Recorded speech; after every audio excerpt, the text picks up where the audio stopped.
जय नेपाल सत्य सेवा सुरक्षणम। दर्शकवृन्द, पाक्षिक प्रहरी अनुरोध कार्यक्रममा यहाँहरूलाई हार्दिक स्वागत तथा अभिवादन। आज हामी अपराध लगायत विभागीय गतिविधि समेटिएको प्रहरी समाचारका साथै कार्यक्रमको दोस्रो प्रस्तुतिमा जनचेतनामूलक वृत्तचित्र पुरातात्विक सम्पदाको संरक्षणमा नेपाल प्रहरीको भूमिका लिएर उपस्थित भएका छौं। आउनुहोस् कार्यक्रम सुरु गरौं अपराध समाचारबाट। विभिन्न ब्रान्डका मदिराहरू भारतबाट चोरी पैठारी गरी नेपाल ल्याई कारोबार गरेको अभियोगमा उपत्यकाको विभिन्न स्थानहरूबाट 296 कार्टुन मदिरा सहित 4 जनालाई माघ 14 गते प्रहरीले पक्राउ गरेको छ। पक्राउ पर्नेहरूमा पर्सा गादी 8 का सन्तोष चन्द्र बख्रेल, काठमाडौँ कागेश्वरी मनोहरा 6 बस्ने शैलेश पन्त, पर्सा सुवर्णपुर 5 का रबिन पाखरिन र सर्लाही बरथवा 9 का नारायण प्रसाद घिमिरे रहेका छन्। अनुसन्धान गर्ने क्रममा महानगरीय अपराध महाशाखा मिन भवनबाट खटिएको प्रहरीले करिब 50 लाख रुपैयाँ मूल्य बराबर परिमाणको राजस्व छलीका सुर्तीजन्य पदार्थहरू तथा सोको खाली प्याकेटहरू, विभिन्न कस्मेटिकका सामानहरू र विदेशी ब्रान्डका विभिन्न चुरोटहरू लगायतका अन्य सामानहरू सन्तोष चन्द्र बख्रेलले लुकाइराखेको अवस्थामा माघ 17 गते बरामद गरेको थियो। बरामद सामानहरूमा 2500 केजी सुर्तीको धुलो, 580 केजी सुपर पावर सुर्तीको खोल, ब्रेस्टअप लेखेको 1 कार्टुन, स्याम्पू तथा साबुन 97 कार्टुन, ओरिहेक्स प्लस तथा ओसिबी स्लिम लेखेको 3 बोरा, 785 बन्डल चुरोट र 30 पिस लेडिज कुर्ता सुरुवाल रहेका छन्। यस सम्बन्धमा प्रहरीले थप अनुसन्धान गरिरहेको छ। पोखरा महानगरपालिका 30 पावर हाउस चोकबाट करिब 1 किलो बराबरको बिस्कुट आकारमा रहेको सुन जस्तो देखिने धातु सहित 1 जनालाई माघ 15 गते प्रहरीले पक्राउ गरेको छ। पक्राउ पर्नेमा पोखरा 15 राम बजार बस्ने रमेश सुनार रहेका छन्। काठमाडौँबाट पोखरातर्फ जाँदै गरेको ग1 ख 2969 नम्बरको हाइसलाई वडा प्रहरी कार्यालय गगन गौडाबाट खटिएको प्रहरी टोलीले जाँच गर्ने क्रममा हाइसमा सवार सुनारलाई लुकाई ल्याएको उक्त परिमाणको धातु सहित फेला पारी पक्राउ गरेको थियो। यसैगरी त्रिभुवन अन्तर्राष्ट्रिय विमानस्थलको आगमन टनेल गेटबाट अवैध रूपमा भन्सार छली ल्याएको 1 किलोग्राम 155 ग्राम सुन र 5 थान आइफोन मोबाइल सहित 3 जनालाई माघ 19 गते अन्तर्राष्ट्रिय विमानस्थल सुरक्षा कार्यालय गौचरको प्रहरी टोलीले पक्राउ गरेको छ। पक्राउ पर्नेहरूमा सिन्धुपाल्चोक भोटेकोशी गाउँपालिका 3 का दावा छिरिङ शेर्पा, रौतहट गौर नगरपालिका 10 का सुनिल कुमार शाह र मकवानपुर मनहरी गाउँपालिका 7 का नवराज परियार रहेका छन्।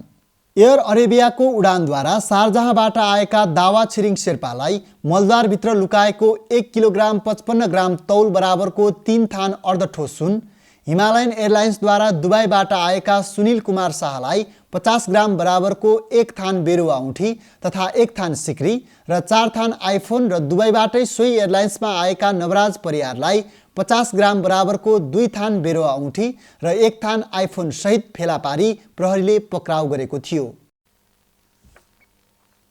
लागु औषध नियन्त्रण ब्युरो कोटेश्वरबाट खटिएको प्रहरी टोलीले नियन्त्रित लागु औषध ट्रामाडोल 20,815 क्याप्सुल सहित 5 जनालाई विभिन्न मितिमा काठमाडौँको विभिन्न स्थानहरूबाट पक्राउ गरेको छ।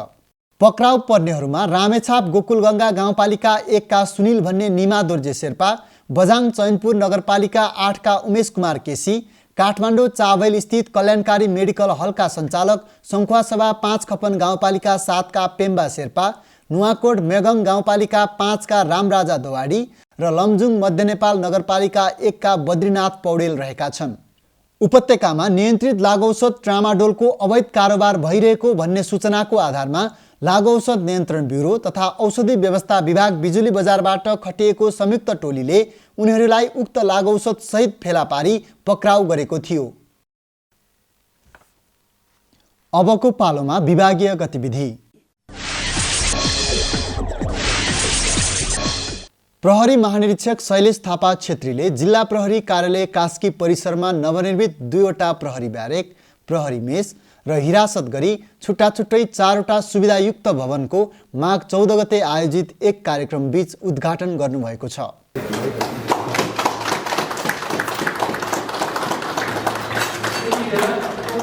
उक्त अवसरमा प्रहरी महानिरीक्षक थापा छेत्रीले भवन निर्माण कार्यमा विभिन्न क्षेत्रबाट सहयोग गर्ने विभिन्न सङ्घ संस्था, निर्माण व्यवसायी तथा जिल्लामा उत्कृष्ट कार्य गर्ने प्रहरी अधिकृत तथा जवानहरूलाई कदरपत्र प्रदान गर्नुभएको थियो। कार्यक्रममा प्रहरी महानिरीक्षक थापा छेत्रीले समय सापेक्ष नवीनतम प्रविधिसँगै पूर्वाधार निर्माण गरी प्रहरी सङ्गठनलाई बलियो बनाउँदै नागरिकको सुरक्षा एवं संविधानको रक्षार्थ प्रहरी सङ्गठनलाई पूर्वाधार सम्पन्न गराउनु पर्नेमा जोड दिनुभएको थियो। फ्रन्ट लाइनमा कार्यविधिकै कारण र प्रचलित ऐन कानुनकै कारण प्रहरी उपस्थित हुनुपर्छ, त्यो उसको अनिवार्य दायित्वभित्र पर्छ। तर सरकारको परिवर्तन अथवा प्रणालीको परिवर्तन भएपछि पनि पुलिस चाहिँ रहिरहन्छ। त्यसकारण यो सोसाइटीको निम्ति सबैभन्दा अनिवार्य सङ्गठन हो। त्यो सङ्गठनको एउटा सदस्य हुनुमा तपाईहरू सबैले गौरव गर्नुपर्छ भन्ने मेरो मान्यता हो। त्यसकारण तपाईहरूले टाउको झुकाएर हिँड्नुपर्ने, शिर झुकाएर हिँड्नुपर्ने अवस्था छैन। तपाईहरू चुक्नु पर्दैन, त्यो भयो भने झुक्नु पनि पर्दैन। मैले तपाईहरूलाई यो कुराहरू भने। नेपाल सरकारको कुल 7,06,11,842 रुपैयाँको लागतमा निर्माण कार्य सम्पन्न भएका उक्त भवनहरूमा महिला तथा पुरुष ब्यारेक, सिनियर र जुनियर प्रहरी कर्मचारी ब्यारेक, 2वटा महिलासहित 5वटा हिरासत कक्ष र 80 जना क्षमताको प्रहरी मेसको निर्माण गरिएको थियो। यसै गरी प्रहरी महानिरीक्षक शैलेश थापा छेत्रीले जिल्ला प्रहरी कार्यालय गोर्खा परिसरमा नवनिर्मित कार्यालय भवन, हिरासत कक्ष, कार्यालय प्रमुखको निवास, प्रहरी कर्मचारीहरूको लागि ब्यारेक भवन, मेस भवन र सिनियर अधिकृत आवास भवनको माघ 16 गते आयोजित एक कार्यक्रमबीच उद्घाटन गर्नुभएको छ।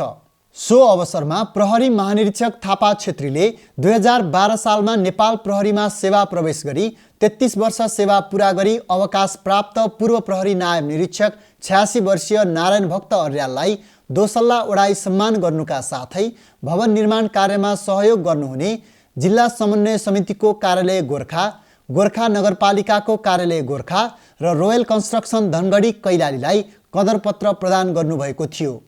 कार्यक्रममा प्रहरी महानिरीक्षक थापा छेत्रीले नवनिर्मित भवनहरूको प्रयोग गरी प्रहरी कर्मचारीहरूबाट गुणस्तरीय प्रहरी सेवा सञ्चालन गर्न सहज हुने अपेक्षा व्यक्त गर्नुभएको थियो। अबको पालोमा जनचेतनामूलक श्रव्य दृश्य सामग्री।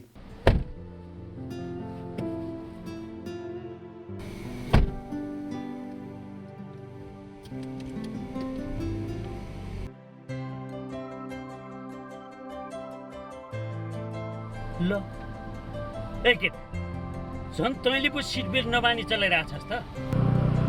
मलाई यो सिट बेल्ट लाउन भनेपछि यस्तो घाँडो हुन्छ नि, घाँटीमै दाम्लो कसे जस्तो हुन्छ क्या। घात त्यसो भनेर हुन्छ, सिट बेल्ट भनेको त आफ्नै लागि त हो नि। अब झ्याउ मानेर कहाँ हुन्छ त यार।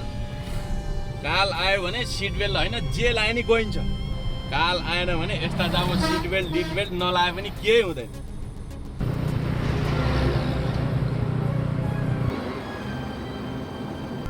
चेकिङ रहेछ, ओइ सिट बेल्ट ला, म चेकिङ रहेछ अगाडि। यस्ता जाब ट्राफिकको आँखा चल्न मलाई पनि आउँछ क्या।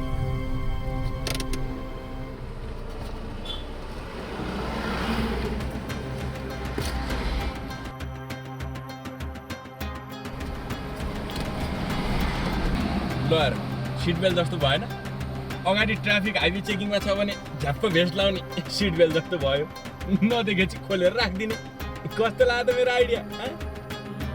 अरूको आँखा छारो हाली भनेर भने होला, आफैलाई धोका हुन्छ। कति नै ठुलो पुरुषार्थ गरी भन्थान्थ्यो।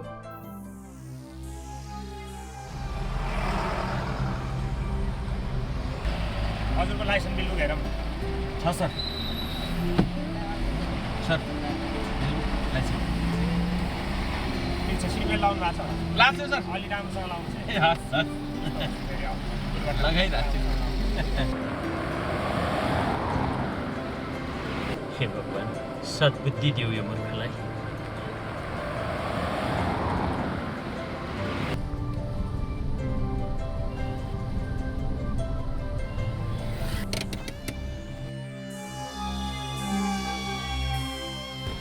यस्ता जागो ट्राफिकको आँखा छल्न हामीलाई आउँदैन।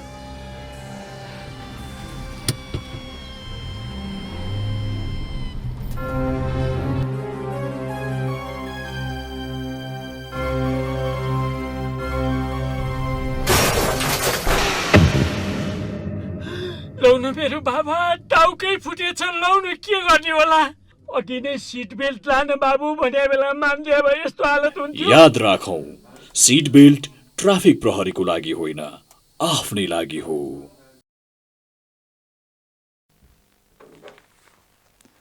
कार्यक्रमको दोस्रो प्रस्तुतिमा जनचेतनामूलक वृत्तचित्र पुरातात्विक सम्पदाको संरक्षणमा नेपाल प्रहरीको भूमिका।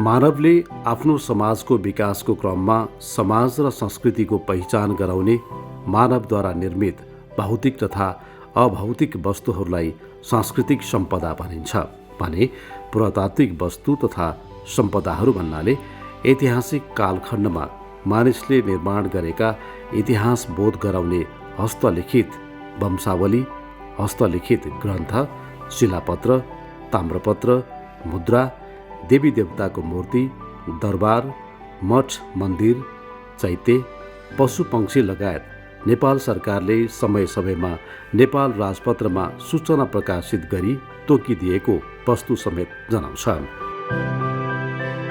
पुरातात्विक सम्पदाले सभ्यता तथा परम्परालाई चित्रण गर्दछ। नेपाल बहुजातीय, बहुभाषिक, बहुधार्मिक, बहुसांस्कृतिक तथा भौगोलिक विविधतायुक्त राष्ट्र भएकाले इतिहासको विभिन्न समयमा धार्मिक आस्थाका कारण मठ मन्दिर, देवल, चैत्य तथा पाटी पौवाहरूको निर्माण हुँदै आएको पाइन्छ, जसमध्ये चलायमान ऐतिहासिक तथा सांस्कृतिक सम्पदाहरू देशैभरि यत्रतत्र छरिएकाले विभिन्न कालखण्डमा चोरी निकासी भई विश्वका विभिन्न स्थान तथा सङ्ग्रहालयहरूमा समेत भेटिएको तथ्याङ्कले देखाउँछ।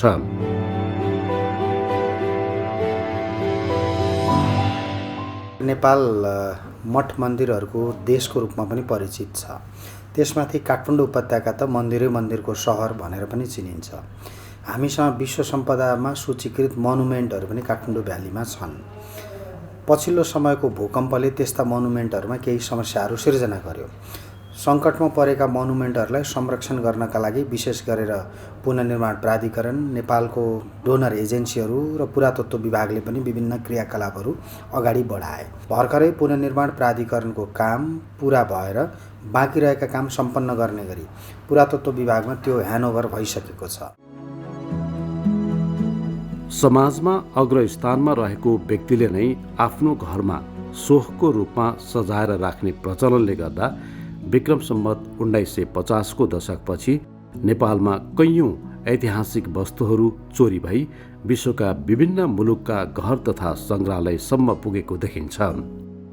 विदेशी सङ्ग्रहालयमा नेपाली कलाकृति, मूर्ति तथा अन्य सम्पदा हुनुले पनि सम्पदा चोरी नभएको भनेर नकार्न सकिँदैन।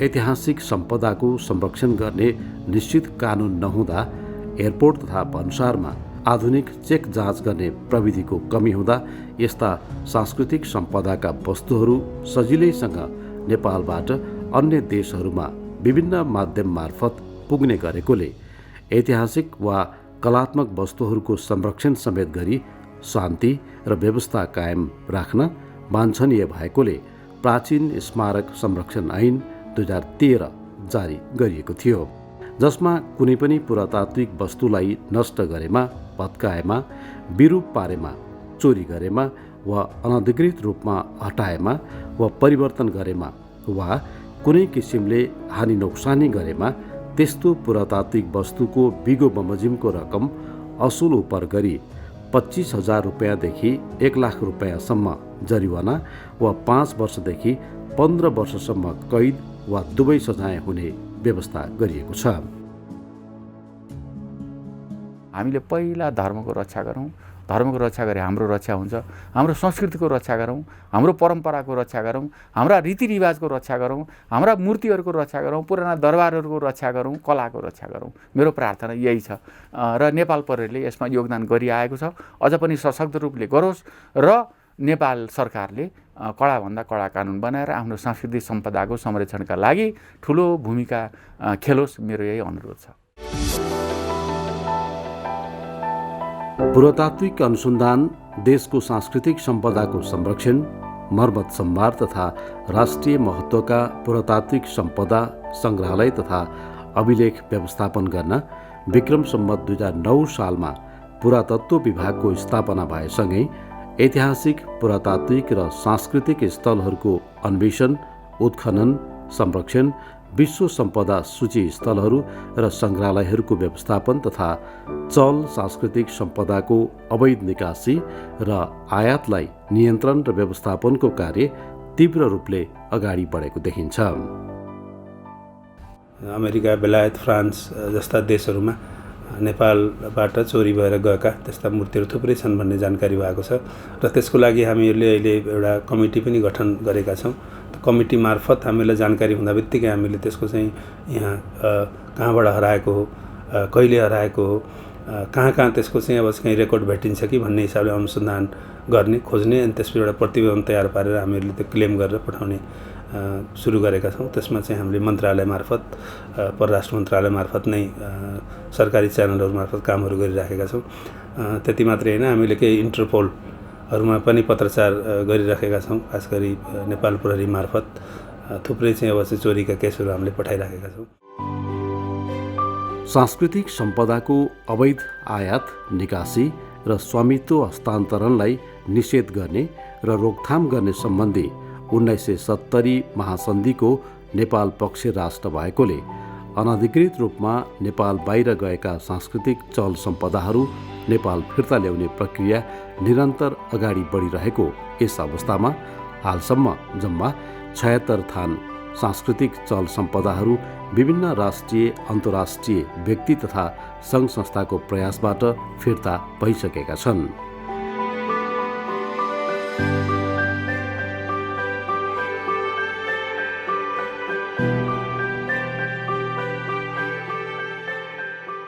हामीले चाहिँ 54वटाको लागि चाहिँ हामीले कूटनीतिक पहल गरिसकेका छौँ र यो चाहिँ फिर्ताको प्रक्रियामा छ। आगामी दिनमा पनि यस्ता वस्तुहरू फिर्ताको लागि हामीले बृहत अध्ययन अनुसन्धान गर्ने, त्यसको प्रतिवेदनहरू तयार गर्ने, त्यसको डकुमेन्टेसनहरू हेरेर अध्ययन प्रमाण, आफ्नो दाबीलाई सपोर्ट गर्ने पर्याप्त प्रमाणहरू संलग्न गरेर हामी कूटनीतिक माध्यमबाट पहल गर्छौँ। नेपालभित्र पनि प्रहरीद्वारा गरिएको विभिन्न प्रयासहरूले गर्दा केही सांस्कृतिक सम्पदाहरू फेला पर्न थालेका छन्। तीमध्ये विक्रम सम्वत 2037 सालमा राष्ट्रिय सङ्ग्रहालयबाट हराएको फारसी भाषामा लेखिएको शाहनामा ग्रन्थ पनि एक हो।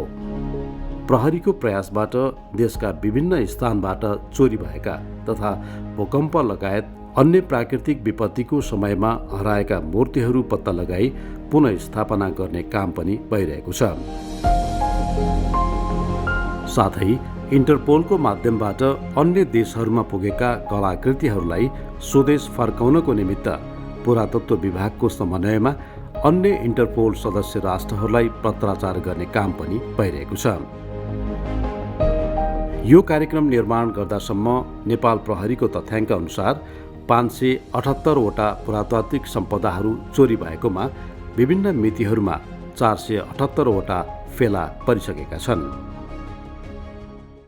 पुरातात्विक महत्त्व राख्ने चिजवस्तुहरूको संरक्षण सम्बोधन गर्ने काम नेपाल प्रहरीले महत्त्वपूर्ण धार्मिक स्थलहरू, मठ मन्दिरहरू अथवा कुनै पनि सङ्ग्रहालयहरूमा नेपाल प्रहरीको जनशक्तिलाई नै 24 घण्टा परिचालन गरेर सुरक्षा दिइरहेको अवस्था छ।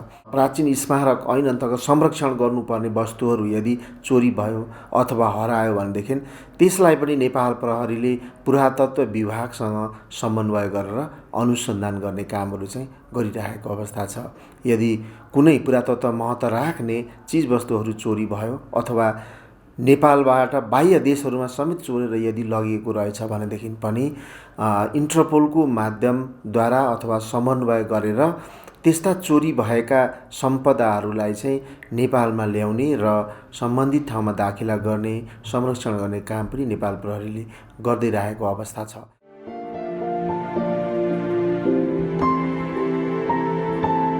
सांस्कृतिक चल सम्पदाहरू नेपाल फिर्ता भए पश्चात यस्ता जीवन्त सम्पदा उत्पत्ति स्थलमै महत्त्व बढी हुने हुँदा स्थानीय सरकार तथा नागरिक समाजको समन्वयमा सम्भव भएसम्म सोही स्थानमा पुनः स्थापित गर्ने, अन्यथा राष्ट्रिय सङ्ग्रहालयमा उचित संरक्षणका साथ सङ्ग्रह गर्ने गरिएको छ।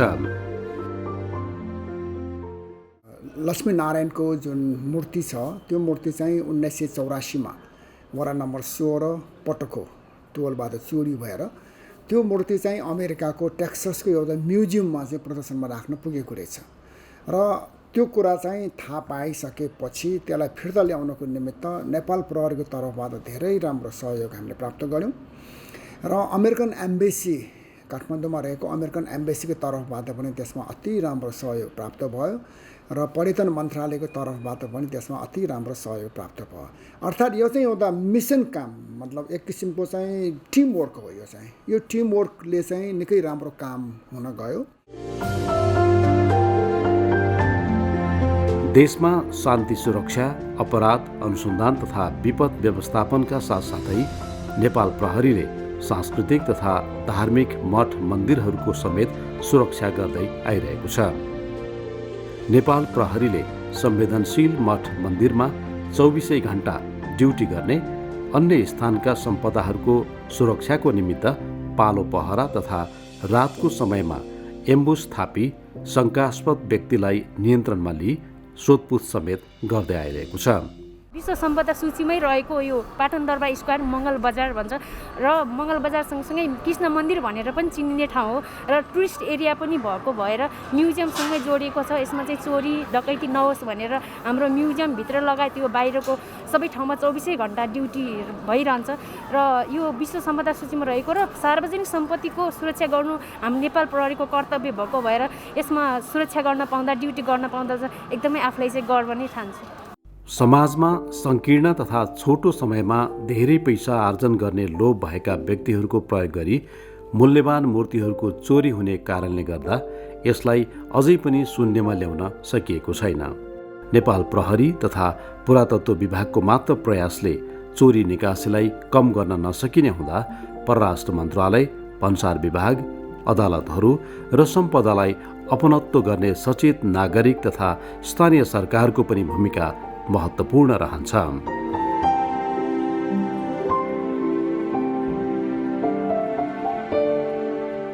सीसी क्यामेरा त अनिवार्य राख्थियोस्, चोरी हुन कम हुन्छ। हाम्रो त्यो नन्दी रात्रिमा नि चोरी भएर अस्ति मूर्ति ल्यायो होइन, कति वर्षमा, त्यस्तो काहीँ पनि नहोस्।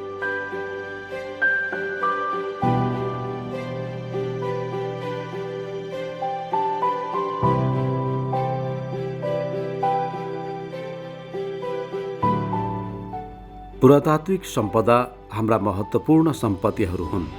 अहिले नै हामीले यसको संरक्षण गर्न सकेमा मात्र भावी पुस्ताले यस्ता ऐतिहासिक महत्त्वका वस्तुहरू देख्न पाउनेछन्। त्यसैले संस्कृति रहनु भनेकै मानव सभ्यता रहनु भएकाले यसको जगेर्ना गर्नु तपाईँ हामी सम्पूर्णको दायित्व हो। जय नेपाल।